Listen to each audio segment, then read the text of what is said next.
হারাং নদীর বেইলি সেতুর নির্মাণ কাজ শেষ হলেও দুই পাশের অ্যাপ্রোচ সড়ক এখনো সম্পূর্ণ হয়নি। ভারী বৃষ্টিপাতের কারণে অ্যাপ্রোচের অবস্থা ভয়াবহ আকার ধারণ করেছে। বহু আলোচিত কালাইন শিলচর সড়কের ভাঙার পর হারাং নদীর উপর নির্মিত বেইলি সেতুর কাজ কয়েকদিন আগে শেষ হয়েছে। মন্ত্রী কৌশিক রায় ও বিভাগীয় কর্তৃপক্ষের নির্দেশে সেতুটি আনুষ্ঠানিকভাবে যান চলাচলের জন্য উন্মুক্ত করা হয়। এরপর থেকে ছোট যানবাহন চলাচল করলেও দুই পাশের অ্যাপ্রোচ পিচ না হওয়ায় বড় সমস্যার সৃষ্টি হয়েছে। গত কয়েকদিনে টানা বৃষ্টির ফলে সেতুর দুই প্রান্তে বড় বড় গর্ত সৃষ্টি হয়েছে। যদিও পর্যাপ্ত মাটি ও পাথর দিয়ে ভরাট করা হয়েছিল, বৃষ্টির পানিতে সেগুলো ধুয়ে গেছে।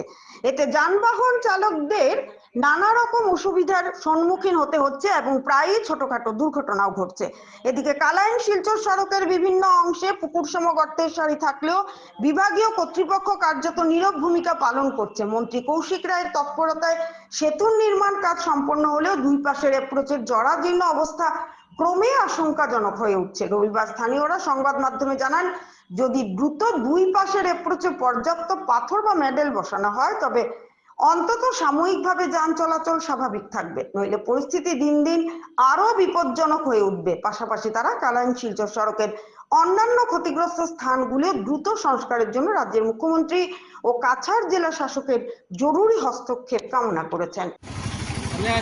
আজকে এই যে সড়কটি কালাইন শিলচর রোড, এই রোডের 3 ভাগের 2 অংশ বরকলা সমষ্টিতে পড়ে।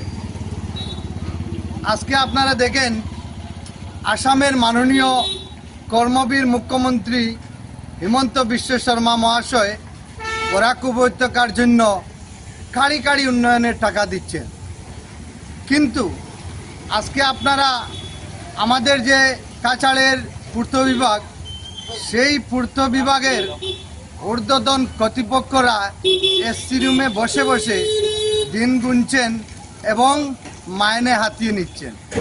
আজকে যে এই রুটের ভয়াবহ অবস্থা, পুকুর সম গর্ত হচ্ছে।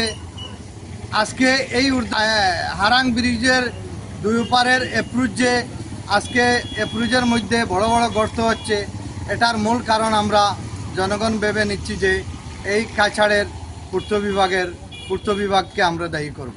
কালাইন রাস্তা, এই রাস্তায় এখন গাড্ডা গুড্ডা আছে, এখন রাস্তা তো চলাচল করা যান না, স্কুল ছাত্র বা এরা আওয়া যাওয়া করতে পারেন না, রাস্তাটা বেহাল অবস্থায় আছে। এটা অতি সত্তর মেরামতের দাবি আমরা জানাই। আর কালপাটটা আমরা এখন অতি সত্তর মেরামতের আমরা দাবি জানাই। আর এটাও নষ্ট হয়ে যায়, এখন ভাঙ্গে যায় গিয়া পাঠা দিয়েছি। বাজারটা বাজারও হওয়ার লাগে, এখন আবার তারা বাজার আবার এখানে বসাই দিচ্ছে।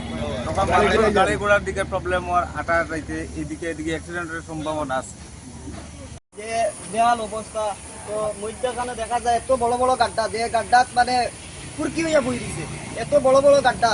গতদিন আমি একটা গাড়ি লইয়া এই যে ব্রিজের ওখানে যাইবার লাগছি, তো হঠাৎ দেখা যায় আমার গাড়িটা কাচরা হইয়া প্যাসেঞ্জার ওইদিকে অ্যাক্সিডেন্ট করছে, ওইদিকে এখন করছে। তো রাতারাতি পাশের মানসিয়া গাড়িটা তুলিয়া ওদিকে নিয়ে আমারে নিয়ে পাকড়ি দিছে। তো এত বড় বেহাল অবস্থা, তো কালাইন রোডের যে অবস্থাটা আমি দেখতে পাই, আর যে আপনারা ওটা দেখবা, দেখিয়া মানে রাতারাতি কামটা করবার চেষ্টা করবা। শিমলতলা কালভার্টের 2 সাইড ভাঙিয়া গেছে, কি লাল চাল্লু পিন্ডিয়া রাস্তা, হঠাৎ নতুন একটা ড্রাইভার যদি যায় তো এই দুর্ঘটনা হইবার মানে সম্মুখীন হইব। তো আমি একটা জিনিস আমার